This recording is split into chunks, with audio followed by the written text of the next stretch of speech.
Tonight, we revisit 3 cases drawn from the Victorian criminal record of England. 3 women, 3 investigations, 3 verdicts arrived at by different means and preserved in records of unequal completeness. The case of Elizabeth Jackson begins in Chelsea, London, in the late spring of 1889. Chelsea at that time was a district of mixed character situated on the northern bank of the River Thames, approximately 2 miles southwest of the City of London. The streets nearest the water were home to a working population of labourers, river workers, and tradespeople living in modest terraced houses and in rooms in common lodging houses distributed through the courts and side streets running off the main thoroughfares. Wealthier households had, in the years preceding 1889, begun to take residence in the more substantial properties lying to the north and west of the district. But the riverside quarters retained considerable poverty alongside the new respectability. The Thames embankment, completed in the previous 2 decades as part of the engineering works associated with London's metropolitan drainage scheme, presented a face of civic order above the waterline. Below it, at low tide, the dark foreshore remained a working space, occupied by mudlarks, watermen, and the labourers of the wharves and timber yards, extending east toward Battersea and Nine Elms. In the summer months, the smell of the tidal river was a persistent presence in the streets and courts running down to the water. It was in the back streets and casual lodging houses of this district that Elizabeth Jackson had been living in the weeks before her death. Elizabeth Jackson was approximately 24 years of age at the time of her death. She was known to have been residing in the Chelsea area without permanent accommodation in the weeks preceding her disappearance, in late May and early June of 1889, and she was 8 months pregnant. No record of her birth, parentage, place of origin, or earlier circumstances has been established from accessible sources, and no family member appeared at any point during the inquest proceedings to provide information about her personal history or to claim her remains. The name Elizabeth Jackson was given by witnesses in Chelsea who had known her by that name in the period immediately before her death, and that name was accepted by the coroner's inquest as the name of the deceased and entered into the official record on that basis. No birth certificate and no documentary record linking the name to any earlier period of her life has been confirmed. The record is substantially silent on the circumstances that had brought her to Chelsea and to the condition in which her remains were eventually found. She was known to a small number of people in the Chelsea area, principally individuals of similarly limited means who moved through the same streets, common lodging houses, and casual accommodation of the district. These acquaintances formed the social world available to her in her final weeks, and provided the testimony from which the narrow factual account of that period was subsequently derived at the inquest. Her financial circumstances were those of complete destitution, and no income, no employer, no family connection, and no fixed address have been documented for the relevant period. The street life of late Victorian London accommodated a substantial population of homeless individuals whose daily movement through the city left almost no formal trace in the institutional record, and who entered the official archive principally through contact with the criminal courts, the workhouse, or the parish medical officer. Elizabeth Jackson entered the historical record only after her death, through the formal processes of criminal investigation and coroner's inquest. If you find value in stories preserved this way, consider liking the video and subscribing to the channel, and let me know in the comments where you're listening from. Now back to the record. The last confirmed sighting of Elizabeth Jackson alive was reported by witnesses in the Chelsea area on approximately the 31st of May, 1889, or the 1st of June. The exact date of that final sighting rests on inquest testimony given in the weeks that followed and falls within a narrow window at the close of May and the opening of June. She had been observed moving through the streets of Chelsea and the surrounding vicinity in the days preceding this sighting, her condition of advanced pregnancy visible to those who had known her in the area. No account of an argument, a threatening encounter, or any change in her observable routine was recorded by the witnesses who subsequently gave evidence. The absence of family, of employer, and of fixed accommodation meant that when she ceased to appear among the people who had known her in the Chelsea streets, there was no mechanism by which her absence would register as a matter requiring formal notice, and no report of a missing person was made in connection with Elizabeth Jackson in the days and weeks that followed. The position occupied by a woman in her circumstances in London in 1889 was defined in practical terms by the near-total absence of formal recourse. A homeless, unmarried woman of no documented identity and no property had access in principle to the workhouse, where a pregnant woman of no fixed abode might apply for admission to the lying-in ward and to the charitable missions and church organisations operating in Chelsea and the adjacent districts. Whether Elizabeth Jackson sought assistance from any such institution in the final weeks of her life has not been established from the accessible record, and no workhouse admission entry, charitable register record, or hospital record linking her name to any such institution in the relevant period has been identified. The circumstances of Elizabeth Jackson's final days, beyond the bare fact of her last recorded sighting, are not recoverable from the available evidence. The account that the historical record offers of her life ends at the moment she was last seen alive in Chelsea at the close of May 1889. The weeks in which Elizabeth Jackson disappeared fell 9 months after the series of murders attributed to an unknown perpetrator in the Whitechapel district that had dominated the metropolitan press through the autumn of 1888. Those killings had generated considerable public anxiety about violent crime against women in the Riverside and East End districts of London, an anxiety that had not fully subsided by the summer of 1889. The Thames Torso series, of which the Jackson case formed a part, was distinct in its method and pattern of disposal from the Whitechapel cases, and investigators and forensic examiners treated the two series as separate inquiries from the outset. Dr. Thomas Bond, the police surgeon who conducted post-mortem examinations in both investigations, produced separate case reports for each series, and the formal record does not establish any connection between them. What generated the police inquiry that established the fact of Elizabeth Jackson's death was not a report of a missing person, but the discovery of human remains on the bank of the River Thames. On the 2nd of June, 1889, workmen engaged at the riverside in the vicinity of Battersea discovered a portion of the lower body of a woman on the Thames foreshore. The remains were in a condition consistent with recent immersion in the river, and notification was made to the Metropolitan Police. Officers attended the scene and opened a formal inquiry. Over the following weeks, extending into late June, additional portions of the same body were recovered at separate locations along the Thames, including at Limehouse, in the East End, and at further points along the South Bank. Each discovery made independently by watermen, labourers, and members of the public working the foreshore, and each separately reported to the police before the component parts were connected to the same individual. The head was not among the recovered remains. It was not found at any point in the course of the investigation. The distributed character of the recoveries occurring across several weeks and multiple locations spanning several miles of the river meant that the case developed not as a unified crime scene, but as a sequence of separate findings assembled progressively into a single inquiry. The condition of the recovered remains, having been in the Thames for varying periods, constrained substantially what could be established by physical examination. The remains were nonetheless sufficient to confirm that the individual had been alive, that death had preceded entry into the water, and that the body had been deliberately dismembered before disposal.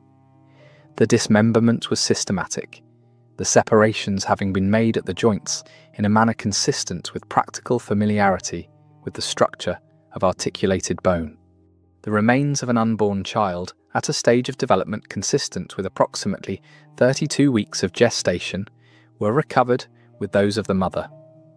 The recovery of the remains had occupied the better part of 4 weeks, and the investigation had proceeded in parallel with each successive discovery, The question of the victim's identity remained unanswered through much of this period.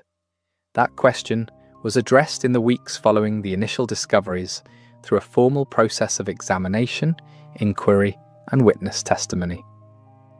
The investigation was formally assigned to officers of the Metropolitan Police. Dr. Thomas Bond, the divisional police surgeon attached to the Metropolitan Police, was directed to conduct the post-mortem examination of the recovered remains. Dr. Bond had previously performed post-mortem examinations in connection with the Whitechapel murder cases of 1888 and was the most experienced forensic physician available to the Metropolitan Police for work of this nature. Officers were dispatched to the Chelsea area to canvass for witnesses and to interview individuals who might have had knowledge of the deceased. The identification inquiry proceeded on the basis of physical marks noted during the examination, principally a vaccination mark on one arm and a scar on the wrist, these being the identifying features available in the absence of the head, along with certain clothing items recovered with portions of the remains. Witnesses in the Chelsea area were interviewed over the days following the initial recovery and the progressive assembly of the remains into a single case. Several of these witnesses confirmed recognition of the vaccination mark, the wrist scar, and the clothing items as consistent with their knowledge of a woman known to them as Elizabeth Jackson. On the basis of this testimony, the identification was accepted by the investigating officers, and all subsequent proceedings were conducted on the basis that the deceased was Elizabeth Jackson, aged approximately 24, of no fixed address in the Chelsea area.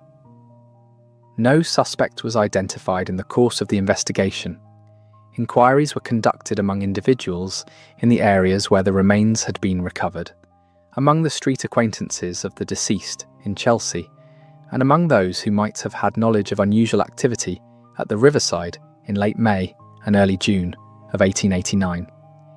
No individual was named as a suspect at any point in the formal proceedings.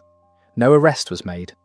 The investigation did not produce a named perpetrator, a definitive account of the means of death, or the location at which the killing or the subsequent dismemberment of the body had taken place.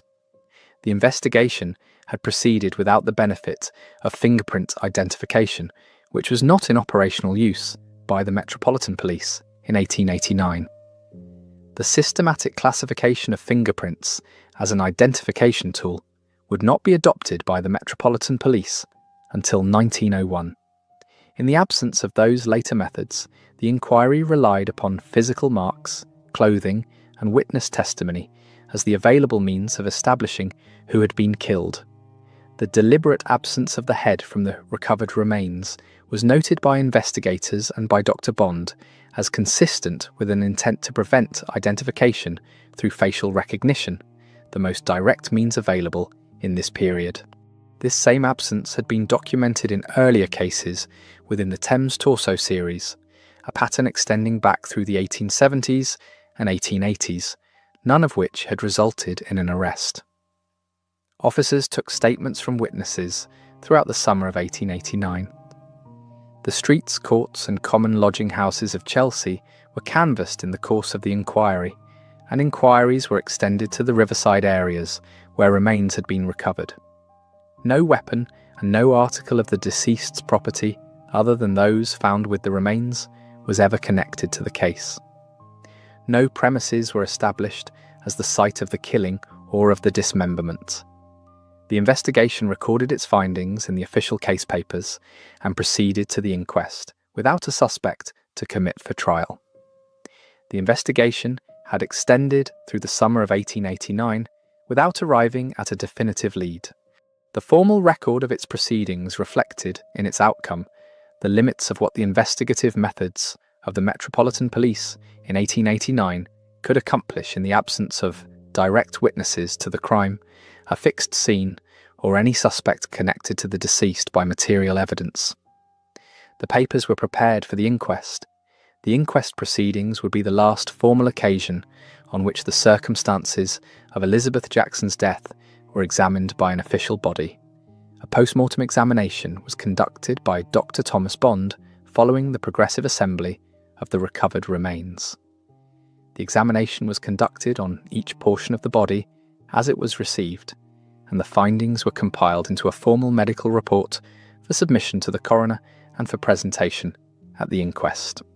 The cause of death could not be determined from the remains in their recovered state, this being a direct consequence of the condition of the body parts after their period of immersion in the Thames and of the deliberate separation of the body prior to disposal. The post-mortem confirmed that death had preceded dismemberment and that the body had been separated after death, but the specific means by which the individual had been killed was not recoverable from the physical evidence that had survived the period of immersion and dispersal. The determination as to cause of death was necessarily recorded as undetermined. Dr. Bond noted in his report that the dismemberment showed knowledge of joint anatomy consistent with practical, cutting experience of the kind possessed by a butcher, a slaughterhouse worker, or someone with equivalent familiarity with the structure of the human body. This observation was entered into the record as a clinical assessment of the manner of dismemberment and was not offered or received as a characterization of the perpetrator's identity or occupation. The advanced pregnancy was confirmed at post-mortem. The remains of the unborn child recovered and recorded separately. The vaccination mark on the arm and the scar on the wrist, noted in the course of the examination, were entered into the record as the identifying features on which the subsequent witness identification had been based. The medical evidence, as prepared for presentation at the inquest, established the fact of deliberate killing and disposal without establishing the means of the killing or the identity of the person responsible. The findings of the post-mortem examination were set out in Dr. Bond's formal report and submitted to the coroner. The report addressed the cause and manner of death to the extent that the physical evidence permitted, confirmed the advanced pregnancy, and recorded the physical identifying features of the deceased. It did not and could not, in the circumstances, provide an account of who had been responsible for the death of Elizabeth Jackson or of where that death had taken place. The medical record was, in the context of the case as a whole, the most formally authoritative account of what had been done to her, and it established clearly the limits of what the available physical evidence could determine. An inquest was convened before the Westminster coroner to examine the circumstances of Elizabeth Jackson's death. The proceedings were conducted in accordance with the standard practice of the coroner's court, with testimony taken under oath from the witnesses who had known the deceased in the Chelsea area, from the police officers who had participated in the investigation and the identification inquiry, and from Dr. Thomas Bond as the principal medical witness. The witnesses from Chelsea gave evidence identifying the deceased through the vaccination mark, the wrist scar, and the clothing recovered with the remains, confirming these as consistent with their knowledge of the woman known to them as Elizabeth Jackson. Dr. Bond gave evidence regarding his post-mortem findings, including the confirmation of pregnancy, the assessment of the manner of dismemberment, and the determination that the cause of death could not be established from the physical evidence available. Police officers gave evidence as to the circumstances of the individual discoveries of remains along the Thames foreshore, the assembly of those findings into a single case, and the conduct and outcome of the investigation. The coroner's jury heard the testimony as it was presented and considered the formal question of how Elizabeth Jackson had come to her death. The jury returned a verdict of willful murder by person or persons unknown. This was the formal conclusion available to the inquest on the evidence before it, no suspect having been identified at any point in the investigation, and no evidence having been produced that could name any individual as responsible. The verdict was entered in the coroner's record accordingly. No committal to trial followed. The inquest had concluded the formal legal proceedings available in the absence of a named suspect. The verdict of willful murder by person or persons unknown recorded what the evidence had established, that Elizabeth Jackson had been killed by another person, and that the identity of that person had not been and could not be stated. No further proceedings were initiated, and no subsequent inquiry produced anything that materially altered the record as the inquest had left it. The case of Elizabeth Jackson occupies a particular position in the historical literature on the Thames Torso murders, a series of cases extending through the 1870s and 1880s in which human remains were dismembered and disposed of in the River Thames across a period of more than a decade. The series has never been resolved by arrest or conviction. Jackson's case has been identified by researchers as among the best documented within the series in terms of victim identification, the combination of physical marks, advanced pregnancy, and clothing having permitted a positive identification that was not achieved in several other cases in the series, whose victims remain nameless in the historical record to the present day. The relative documentary clarity of Jackson's case is itself an instructive measure of the general erasure that characterises the series as a whole. The identifying evidence available consisted of marks on the body and clothing items, and it permitted the formal establishment of a name and an approximate life history extending back only a few weeks before her death. The personal history of Elizabeth Jackson before the spring of 1889 has not been recovered from any source. The record does not contain it. The inquest established her name, her approximate age, and the fact of her murder. It could not establish who had murdered her or why, and no subsequent inquiry has supplied that account. The case received coverage in the metropolitan press in June 1889, including in the Times, the Pall Mall Gazette, and the Illustrated Police News, reported as part of the broader pattern of Thames discoveries, rather than as an isolated case generating sustained public inquiry.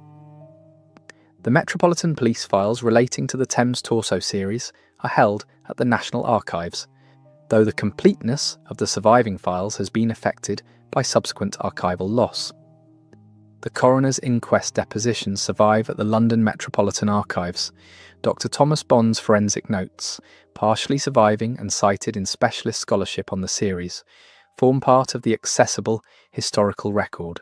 The Thames Torso series has attracted sustained scholarly attention in subsequent decades because no arrest was ever made for any case within it, and because the series remains formally unresolved. Whether a single individual was responsible for the multiple cases in the series has not been determined from the evidence available, and no credible identification of a perpetrator has been established for any case in the group. Elizabeth Jackson's case is the most formally documented within the series. It is also, in its fundamental outlines, the most representative of the series as a whole. It produced a name, a verdict, and no resolution. No arrest was ever made. The investigation was formally closed. The case remains open. The record remains incomplete. The case of Mary Emslie begins in the East End of London in the summer of 1860, Mile End. In that year was a densely populated district of the metropolitan area, situated approximately 2 miles east of the City of London, in the parish of Stepney, within the county of Middlesex. The district was characterised by close-packed streets of small terraced houses occupied by working-class tradespeople, labourers, and their families, interspersed with workshops, yards, and the small industrial premises of the leather trade, the dye works, and the rope walks, and allied crafts that supported the Thames docks and wharves to the south. The streets and courts of Mile End Old Town and the adjacent parishes were among the most densely occupied in London.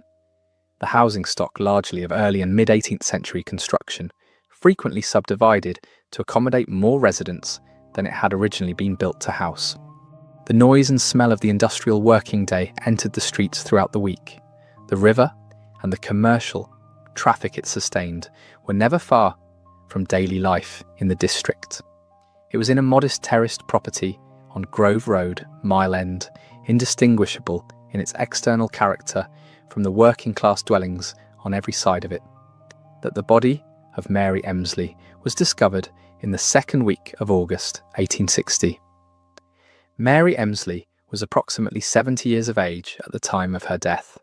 She had been widowed some years before the events of 1860 on the death of her husband, George Emslie, who had operated as a businessman in the East End of London, principally in the rope-making trade, and who had accumulated, over the course of his working life, a substantial portfolio of small residential properties distributed across Mile End, Stepney, Bow, and the adjacent East End districts.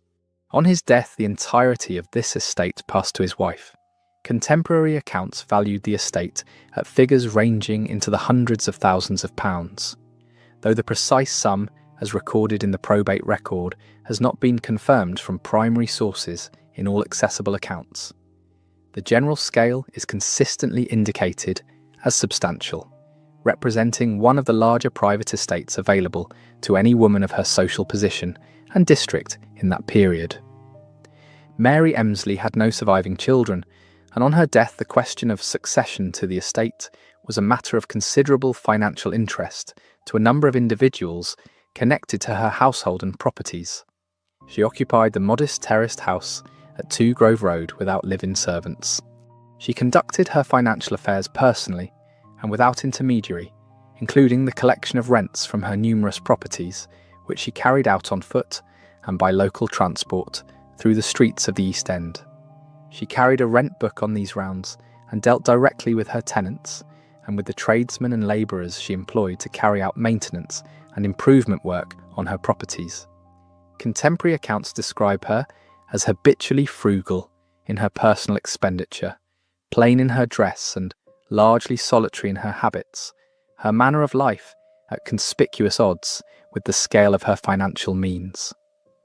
This combination of substantial wealth and visibly modest circumstances was remarked upon repeatedly in the press coverage that followed the discovery of her death, and was treated by contemporaneous accounts as a defining feature of her household and her character.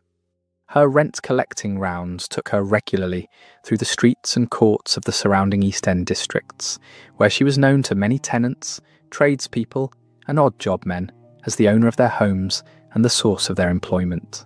This daily presence in the streets of a densely populated working district meant that she was known and accessible to a broad population of people who had legitimate reason to seek access to her presence and her premises, and that her movements through the area were familiar to many individuals who had reason to take an interest in them. The household at 2 Grove Road was managed without servants, and the house was locked and shuttered when she was absent. The absence of servants meant that there was no one to observe unusual visitors, to note any change in her routine, or to raise the alarm if she failed to return. The conditions of her daily life, in this respect, made her practically invisible at moments of vulnerability, despite the financial scale of the estate she managed and the daily presence she maintained in the streets. The weeks preceding the discovery of Mary Emslie's body, in August 1860, were consistent, so far as the available record establishes, with her settled routine of rent collection and property management across the East End. She had been observed in the normal course of her movements through the streets of Mile End and the surrounding districts in the days immediately preceding the period in which she was believed to have died. No account of any change in her observable routine, any expression of apprehension on her part, or any unusual circumstance in the days before her death was recorded by witnesses who subsequently gave evidence. The weeks of late July and early August 1860 were not otherwise notable in her known circumstances, and the record provides no indication that she anticipated what was to come. The property at 2 Grove Road had not been broken into. This was established at the scene when the body was discovered and was a significant investigative finding from the outset of the inquiry. No window had been broken, no door forced, and no lock damaged. The absence of forced entry was consistent with either of two possibilities. The victim had admitted her visitor voluntarily, as she would have admitted a known tradesman or associate, or the visitor had entered by some regular means, whether by a key held for legitimate purposes or by an arrangement familiar to the household. The significance of this finding was that it constrained the inquiry from the beginning toward the circle of people who were known to Mary Emsley and who had legitimate reason to expect admission to her premises. She employed various tradesmen and labourers on her properties from time to time, painters, plasterers, and odd job men engaged in the ongoing maintenance of her portfolio of small rental houses across the East End. Several such individuals were known to her personally, had visited her premises at Grove Road, and were familiar with her routines and household arrangements. The investigation would proceed on the understanding that whoever had killed Mary Emsley was someone of this description, a person admitted without suspicion through a door that had not been forced. Witnesses who had attempted to call on her in the days before the discovery reported receiving no answer at the door over a period of several days. The accumulation of these failed visits generated concern among those familiar with her habits, and it was this concern that eventually produced the entry into the premises and the finding of the body. In the days during which she had lain dead in the house at 2 Grove Road, her absence from the streets and from her rent-collecting rounds had been noticed by those who knew her, but had not yet been treated as a matter requiring formal action. The solitary circumstances of her daily life meant that the interval between the death and its discovery was measured in days rather than hours. The circumstances that had made her vulnerable were the same circumstances that delayed the discovery. She had no servants to notice her absence within the household, no family members to inquire after her, and no employer to note her non-attendance. The interval between the killing and the discovery of the body gave the person responsible sufficient time to leave the scene, to remove items from the house, and to establish a position before any formal inquiry was opened. The conditions of her life, in this respect, had served the interests of the person who had killed her.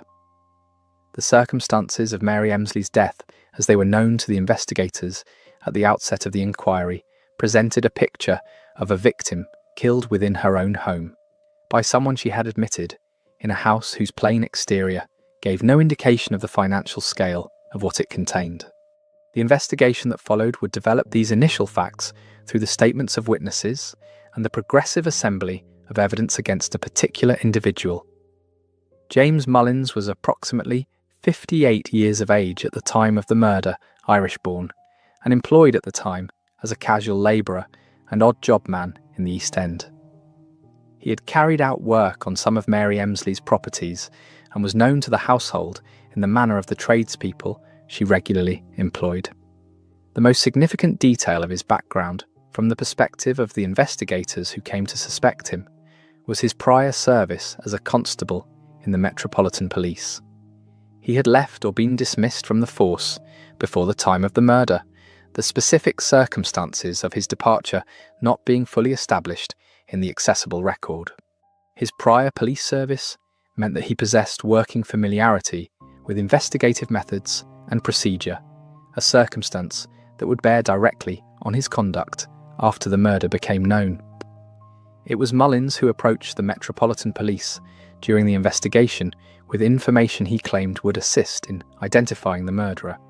He told officers that he had discovered a concealed parcel in an outbuilding associated with one of the Emsley properties and offered to lead them to it. He did so, and the parcel was found where he indicated, concealed in a coal shed or storage space.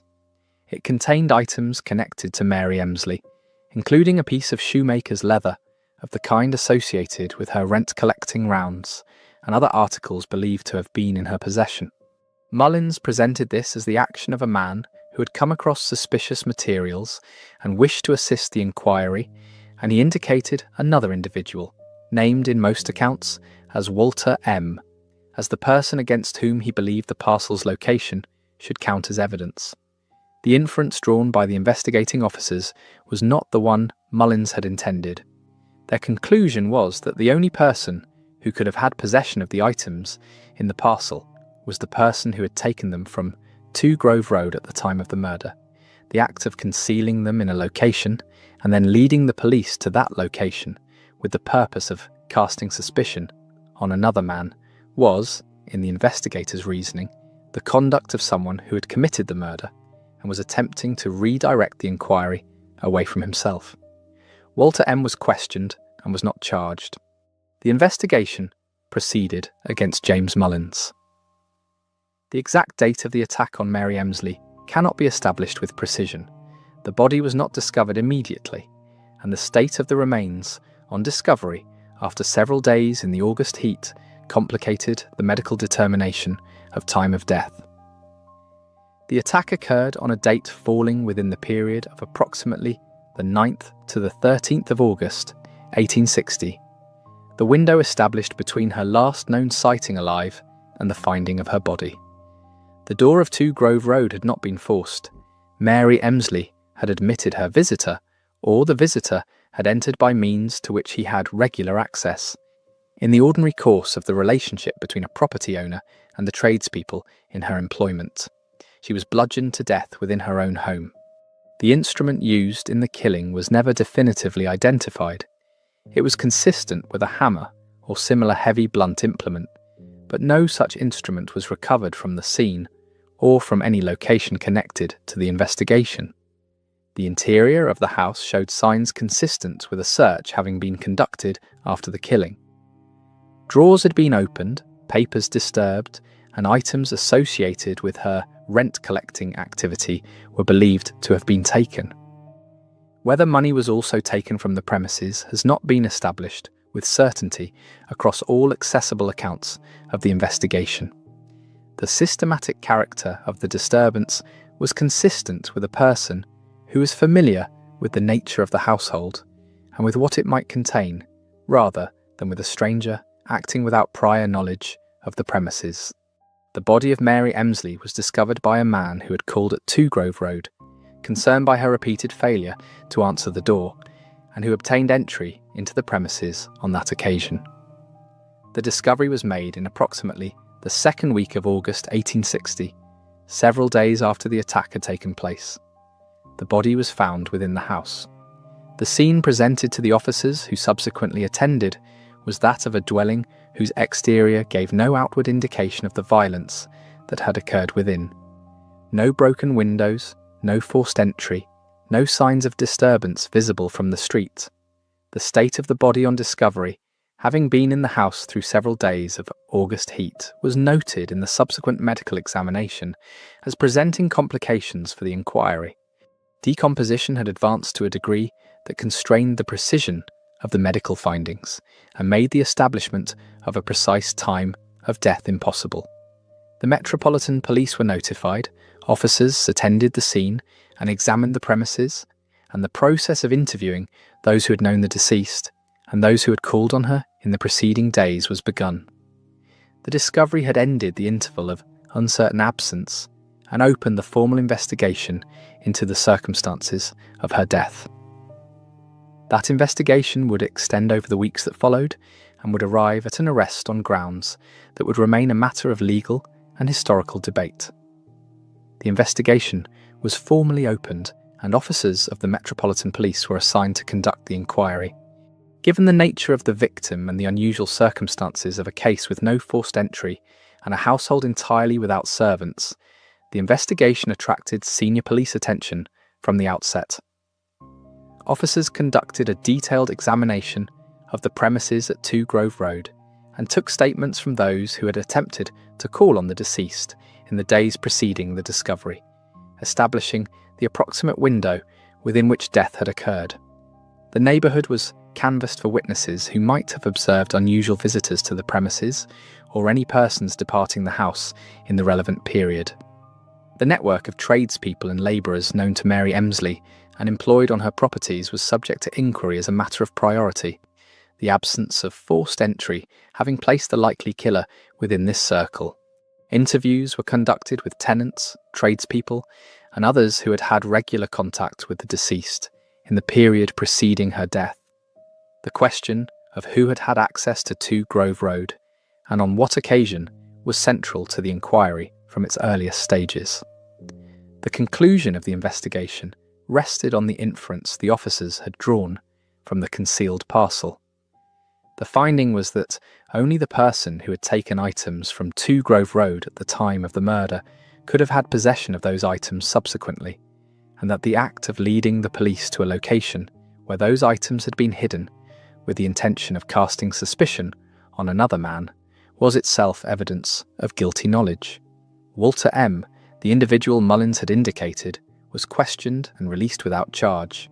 The investigators concluded that the evidence Mullins had produced against him did not sustain the inference of guilt it had been designed to carry. The formal papers were prepared, and James Mullins was committed for trial at the Central Criminal Court on the charge of the willful murder of Mary Emslie. A post-mortem examination was conducted following the discovery of the body at 2 Grove Road. The examination was complicated from the outset by the condition of the remains, which had been in the house for several days in August heat. The cause of death was established as blunt force trauma to the head, death having resulted from injuries consistent with a blow or blows delivered with a heavy implement. The examining physician recorded findings consistent with bludgeoning as the cause and noted that the injuries were severe, though the precise identification of the instrument was not possible from the physical evidence available. The time of death could not be established with precision, the state of decomposition having progressed to a degree that prevented a more specific determination with the methods available in 1860. The medical evidence, as prepared for the inquest and subsequently for the trial, established that Mary Emslie had been beaten to death within her own home. The finding as to cause of death was clear in its general conclusion and constrained in its specifics by the condition of the body. The medical record provided the foundation for the formal legal proceedings that followed, confirming the nature of the crime without providing evidence as to the identity of the person who had committed it. An inquest was convened before the coroner for the relevant jurisdiction to examine the circumstances of the death of Mary Emslie. The proceedings were conducted in accordance with standard practice, with testimony taken under oath from the witnesses who had found the body, from those who had attempted to call on the deceased in the days preceding the discovery, from police officers who had attended the scene and conducted the inquiry, and from the medical witness who had performed the post-mortem examination. Evidence was heard regarding the absence of forced entry, the state of the interior of the premises, the condition of the body on discovery, and the findings as to cause of death. James Mullins's approach to the police and the discovery of the concealed parcel were detailed in the evidence of the investigating officers. The coroner's jury returned a verdict of willful murder. James Mullins was named as the suspected perpetrator on the basis of the evidence presented and was committed for trial at the Central Criminal Court. The verdict was entered in the coroner's record accordingly. The formal inquest proceedings had established the fact of murder and identified the individual the Crown would proceed against. They had not resolved the question of whether that individual was the right man. The trial of James Mullins on the charge of the willful murder of Mary Emslie was heard at the Central Criminal Court, the Old Bailey, in the autumn of 1860. Mullins entered a plea of not guilty. The proceedings were conducted before a presiding judge and jury in the manner established for criminal trials at the Central Criminal Court. No witness to the act of killing was produced by the prosecution. No murder weapon was presented in evidence. The entire prosecution case rested on circumstantial inference. The prosecution presented its case on the following elements. First, the evidence of the absence of forced entry at 2 Grove Road, from which the inference was drawn that the victim had admitted her killer as a person known to her and regarded as having legitimate reason to enter. Second, the evidence of Mullins's known connection to the deceased as a tradesman employed on her properties, establishing both his familiarity with her household and his capacity to be admitted without suspicion. Third, the evidence of his prior service as a Metropolitan Police Constable, presented as establishing that he understood investigative methods and had attempted to use that knowledge to redirect the inquiry toward another man. Fourth, and most centrally, the evidence of the concealed parcel. Mullins had led the police to a hidden cache of items connected to the deceased, and the prosecution's argument was that only the person who had killed Mary Emslie and taken those items from her house could have had possession of them to conceal. The prosecution asked the jury to accept the following chain of inference. The items in the parcel had been taken from the house at the time of the murder. Mullins had possessed and concealed those items. Therefore, Mullins had been in the house at the time of the murder. From that premise, the further inference was invited that he had committed the killing. This was the entirety of the case against him. No other evidence placed him at 2 Grove Road on the day or days in question. The defence did not dispute that Mullins had led the police to the parcel.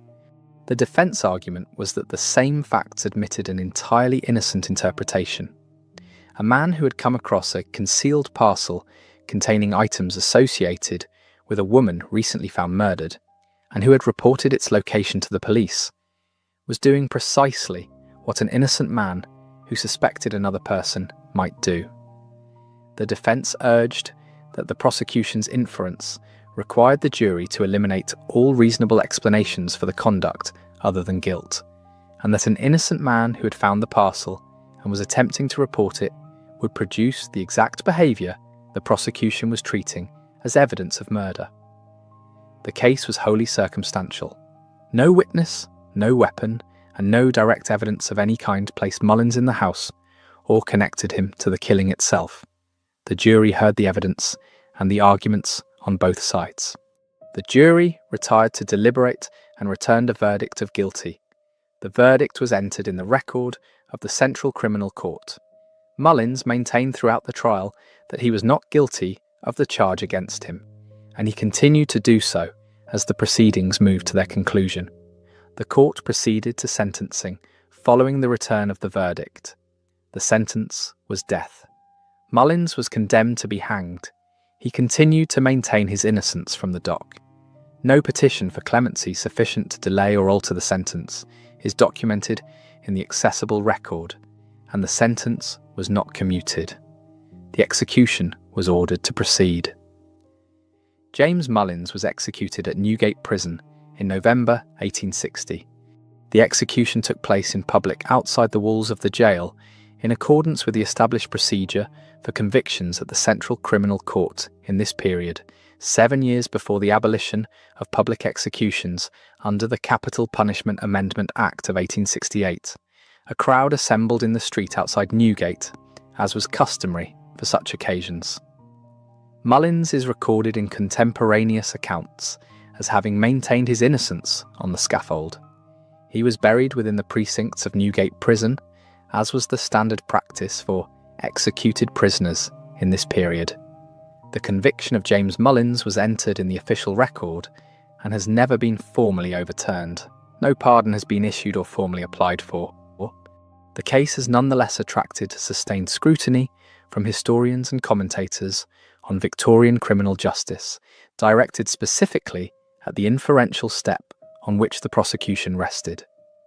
The argument pressed in subsequent commentary is the argument that the defence had advanced at trial, that the act of leading police to a concealed cache of items associated with a murder victim admits 2 readings, one of which points to guilt, and one of which points to an innocent man who had found those items and was, in a suspicious or clumsy manner, attempting to report them.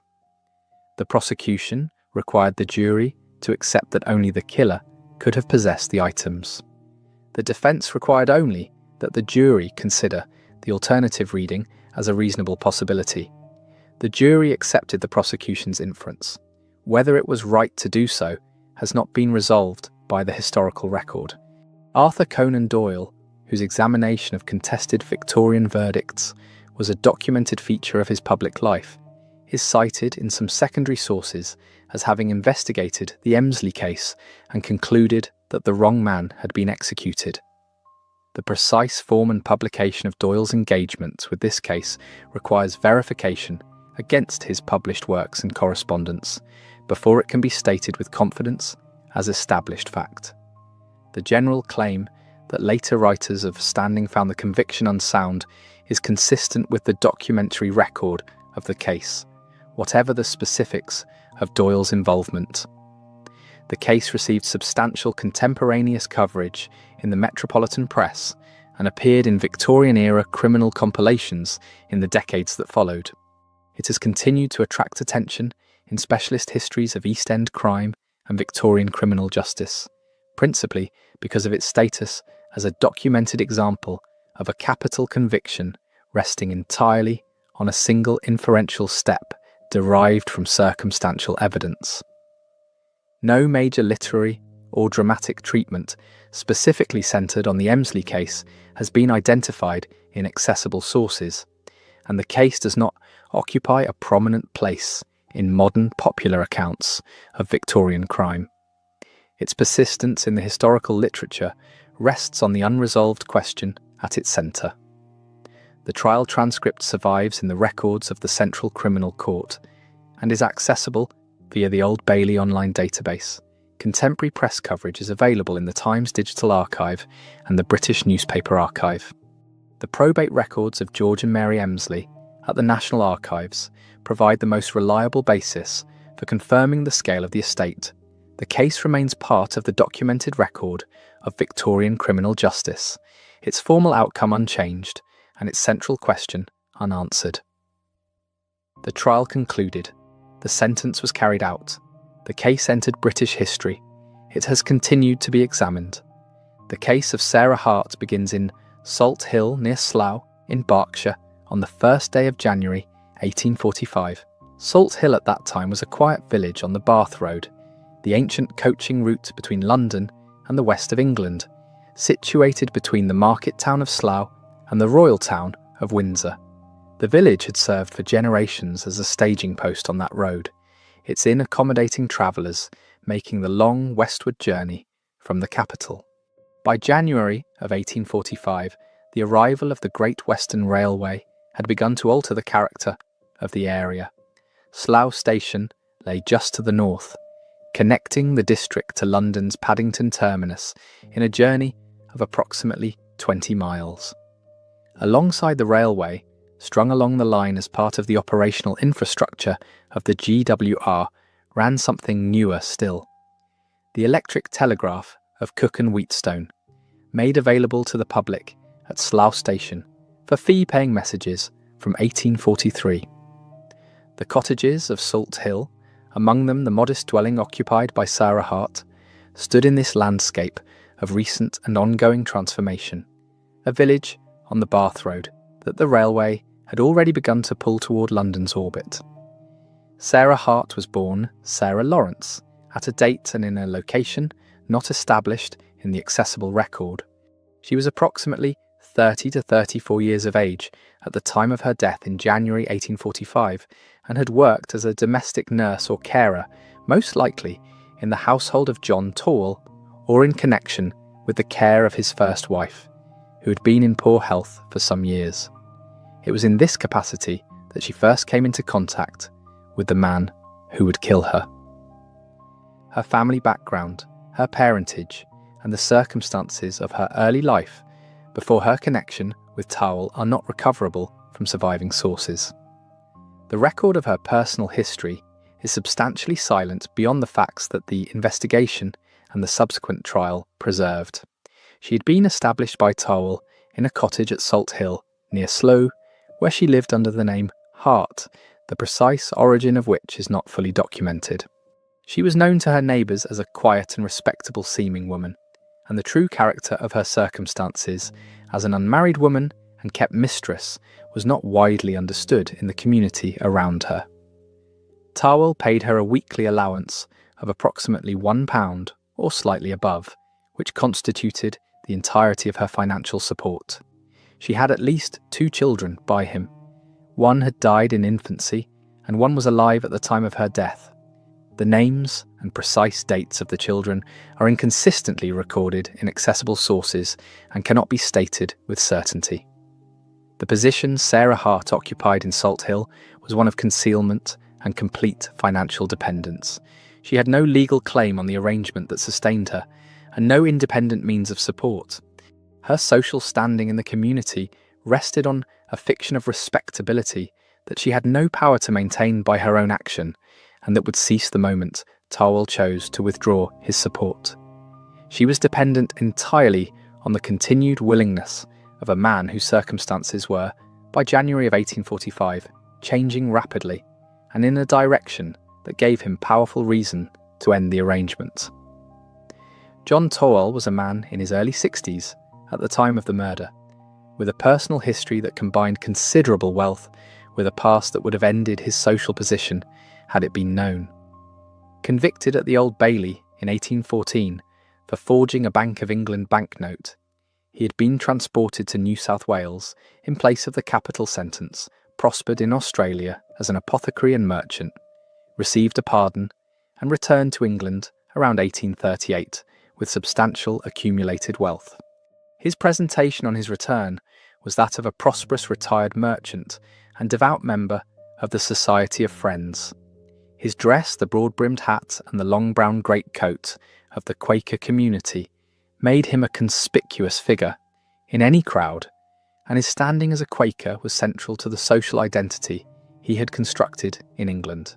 His first wife, Sarah Cutforth, had died in 1844 in the same general period in which he married a second time, taking as his wife Martha Barnard, a wealthy Quaker widow. This second marriage brought both financial advantage and powerful social incentive to end the arrangement with Sarah Hart. His investments in railway shares had produced losses, and the weekly allowance paid to Hart had become a financial obligation he could no longer justify maintaining in the context of his new marriage and his reduced means. No documented confrontation, letter, or explicit warning in the weeks before the murder has been established from the accessible record. The visit of the 1st of January, 1845, was presented, so far as reconstruction from available sources permits, as a routine attendance at the cottage. There is no indication in the surviving record that Sarah Hart had reason to regard that day as anything other than an ordinary visit from the man who supported her. She had no means to compel the continuation of the arrangement that sustained her, and no recourse against whatever Towell had determined to do. The position of Sarah Hart on New Year's Day, 1845, was that of a woman wholly dependent on a man who had powerful reasons to end the arrangements that had kept her. The record preserves what came next. John Towell arrived at Slough Station on the afternoon of the 1st of January, 1845, having travelled by the Great Western Railway from London.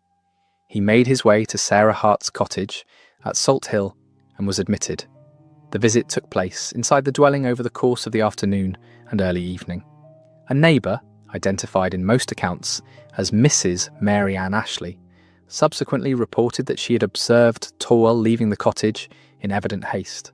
Having watched him depart, she heard sounds of distress from inside the dwelling, cries or groaning that prompted her to enter. She found Sarah Hart on the floor in convulsions. Medical assistance was summoned. A local physician attended, but Sarah Hart was dead before or shortly after his arrival. The cause of death was established at post-mortem as prussic acid poisoning. Prussic acid, also known as hydrocyanic acid, acts on the nervous system with great rapidity, producing violent convulsions and death within minutes of a sufficient dose. The poison had most likely been introduced into a drink.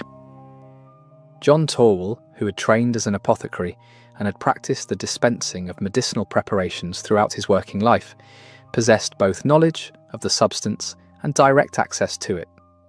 While his victim lay dying in the cottage at Salt Hill, Towell walked to Slough Station and boarded the evening train to London.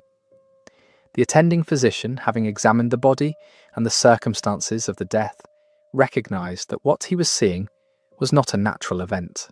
The symptoms of prussic acid poisoning were known to any trained medical man of the period.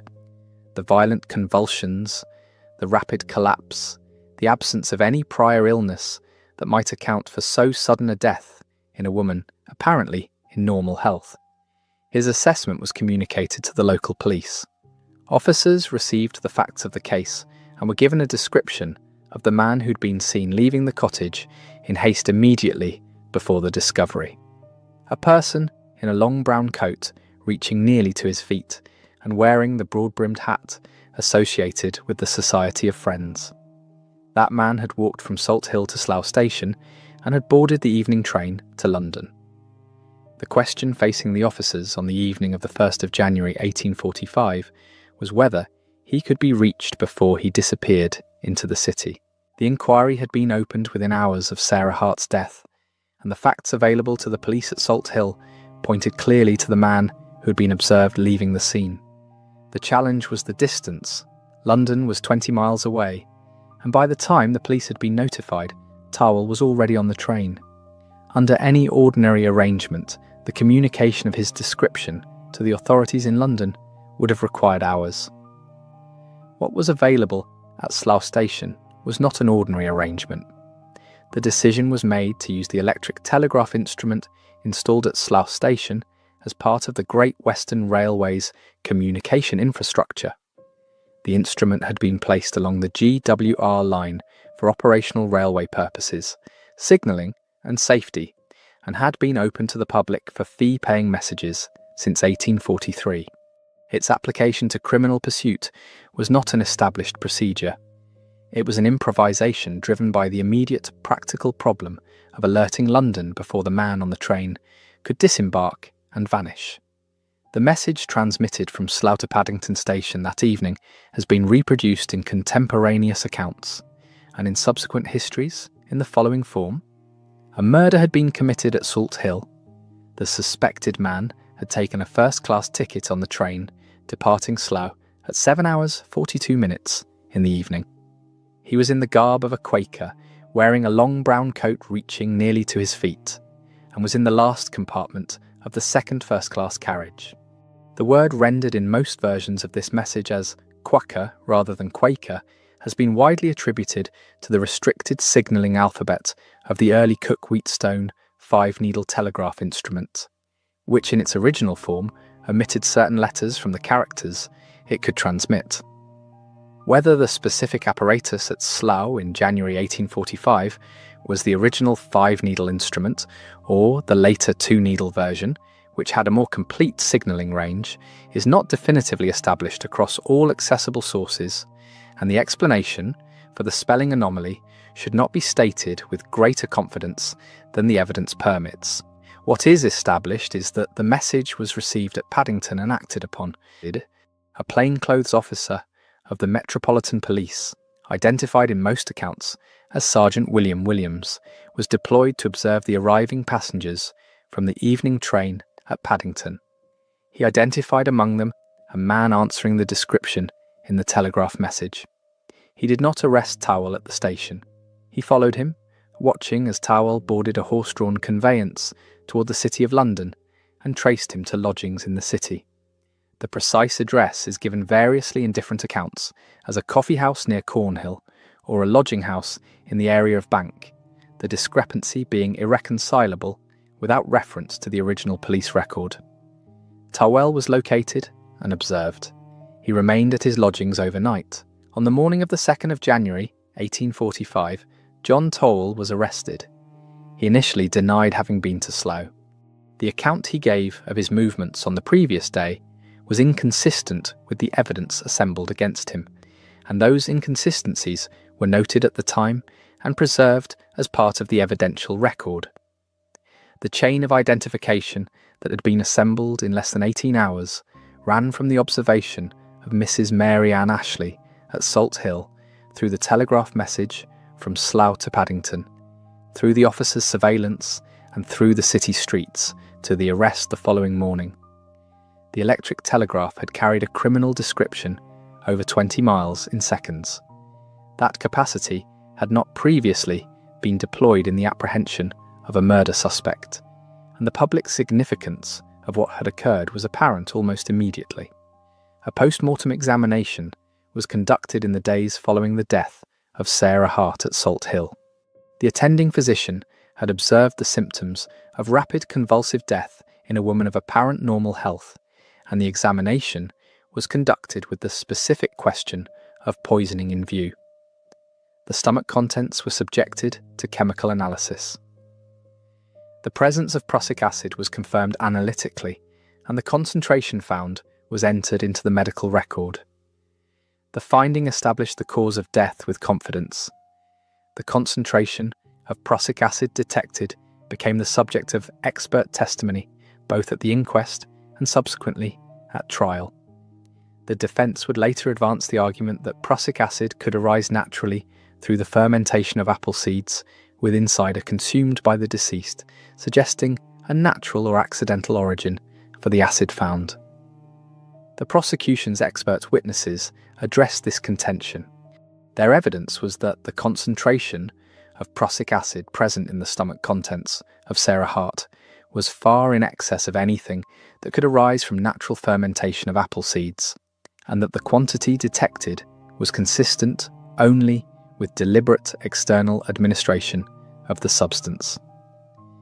The post-mortem record, as prepared for the coroner and for trial, confirmed the cause of death as prussic acid poisoning and established the concentration as the central technical point of the scientific case. The post-mortem findings were clear in their general conclusion and significant in their detail. The cause of death was prussic acid. The concentration present placed the death outside the range of the accidental. Those two findings taken together constituted the medical foundation on which the prosecution would build. An inquest was held at Salt Hill in the days following the murder. The proceedings heard testimony from Mrs. Mary Ann Ashley, who had witnessed Towell leaving the cottage in haste and had discovered the dying woman, from the attending physician who gave evidence as to the cause of death, and from the chemical analysts who had examined the stomach contents and confirmed the presence of prussic acid at the relevant concentration. Towell's presence at the cottage on the evening of the death was established through Mrs. Ashley's testimony. His subsequent arrest and the circumstances of the investigation were before the coroner. The inquest jury returned a verdict of willful murder against John Tall. The case had attracted immediate and substantial press coverage, principally because of the role of the electric telegraph in the apprehension of the suspect, and the inquest proceedings were reported in the Times and in regional papers across the country. The novelty of the telegraph's application made the case a matter of national interest from the first days of January 1845. Towell was committed for trial at the Buckinghamshire Lent Assizes, to be held at Aylesbury in March of the same year.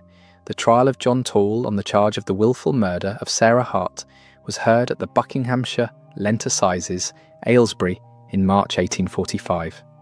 The presiding judge was Mr. Baron Park, James Park, one of the most eminent judges on the Victorian bench. The leading counsel for the prosecution was Sir Fitzroy Kelly, who would subsequently serve as Solicitor General and Attorney General. Towell entered a plea of not guilty. The prosecution presented its case on several elements. The testimony of Mrs. Mary Ann Ashley established that Towell had been at the cottage on the evening of the murder, that he had departed in evident haste, and that the dying woman had been found within minutes of his leaving.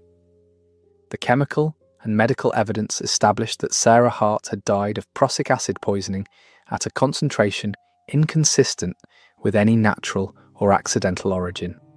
Evidence of motive was presented. Towell's recent second marriage, his financial arrangement with the deceased, the weekly allowance that had become a liability he had strong reason to extinguish, and the threat the relationship with Hart posed to his standing in Quaker society. Evidence of Towell's inconsistent statements to police after his arrest was before the court, and the chain of identification through the telegraph message, the surveillance at Paddington, and the morning arrest was narrated by the prosecution as establishing that Towell was the man observed leaving Salt Hill on the evening of the killing. The defence advanced two principal arguments. The first was the apple pip defence. A chemist called for the defence argued that prussic acid could arise naturally from the fermentation of apple seeds in cider, and that the acid found in Sarah Hart's stomach might therefore have an innocent explanation. The prosecution's expert witnesses replied that the concentration present was far beyond anything that natural fermentation of apple seeds could produce, and their evidence comprehensively addressed the point. The apple pip argument was rejected by the jury and became in retrospect one of the more noted legal curiosities of the Victorian era, widely discussed in press and legal commentary for years afterward, not because it succeeded but because it was the most memorable instance in the period of an attempt to explain away chemical evidence through a theory of natural origin. The second element of the defence was character evidence based on Tarwell's Quaker standing and his public reputation as a reformed and devout man, which the prosecution's evidence of his prior transportation for forgery did not permit to carry the weight the defence required. The jury returned a verdict of guilty. The deliberation was brief. The verdict was entered in the record of the Buckinghamshire Lent Assizes. Mr. Baron Park conducted the proceedings with the rigour for which he was noted, and the trial was reported extensively in the national press. The court proceeded to sentencing. The sentence was death. John Torwell was condemned to be hanged at Aylesbury. The press coverage of the verdict was extensive, the case having been a national matter since January, and the sentence was received approvingly by a press that had framed Torwell throughout as a man whose Quaker respectability had served as a mask for forgery, an illegitimate family, and murder. No petition for clemency of sufficient weight to alter the sentence was pursued. The execution was ordered to proceed. John Torwell was executed on the 28th of March, 1845, outside Aylesbury Jail, Buckinghamshire.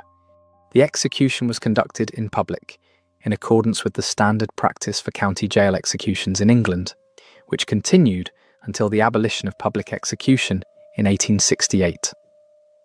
The executioner was William Calcraft, who served as public executioner from 1829 to 1874. Contemporary newspaper reports estimated the crowd at between 10,000 and 15,000 persons, figures consistent with the scale of public attendance at the executions of nationally prominent cases in this period. Tarwell made a partial acknowledgement of culpability before his execution. Accounts of the nature and extent of that acknowledgement are inconsistent across the sources. Some describe him as admitting his presence at the cottage, while attributing the death to an accidental dose. Others, attributed to the minister who attended him privately, suggest a more complete admission. The precise character of his final statements cannot be established from the available record with confidence. He was buried within the precincts of Aylesbury Jail, as was standard practice for executed prisoners. The case of John Torwell and Sarah Hart entered British cultural and technological history almost immediately after the trial. The specific element that secured its lasting place in public memory was the use of the electric telegraph to transmit the criminal description from Slough to Paddington, and the phrase subsequently repeated in popular commentary was that Torwell had been hung by the electric telegraph. This formulation appeared in contemporaneous accounts and has been reproduced in histories of Victorian communications and crime ever since. William Fothergill Cooke, co-inventor of the Cooke-Wheatstone telegraph, referenced the case in his 1854 work on the history of the instrument, giving it early canonical status in the technology's own origin narrative. The Great Western Railway's public telegraph at Paddington reportedly attracted increased use after the case, the episode having demonstrated to the public what the instrument was capable of. The case has appeared in every subsequent popular history of the Victorian telegraph and in general histories of forensic science and criminal investigation, and it is now routinely paired in popular accounts with the 1910 pursuit of Dr. Hawley Harvey Crippen by wireless telegraphy as the two defining examples of communications technology transforming criminal apprehension in English history. The cultural record of the case is a record of the telegraph and the trial. Sarah Hart's name appears within it. The popular account has not always kept her there. The case is consistently cited in the historical literature as the first documented instance of the electric telegraph being used to apprehend a murder suspect, a designation that appears in contemporaneous accounts and has not been seriously challenged. The case demonstrated in public and irrefutable terms what instantaneous long-distance communication could contribute to criminal investigation, and its influence on the subsequent adoption of the telegraph in police work has been noted by historians of both communications technology and Victorian policing. The apple pip defence, though unsuccessful, contributed to public and professional discussion of prussic acid as a poison and of the chemical evidence available for its detection, and it appears in historical surveys of Victorian forensic science as a notable early example of scientific testimony being deployed and rebutted in a capital trial.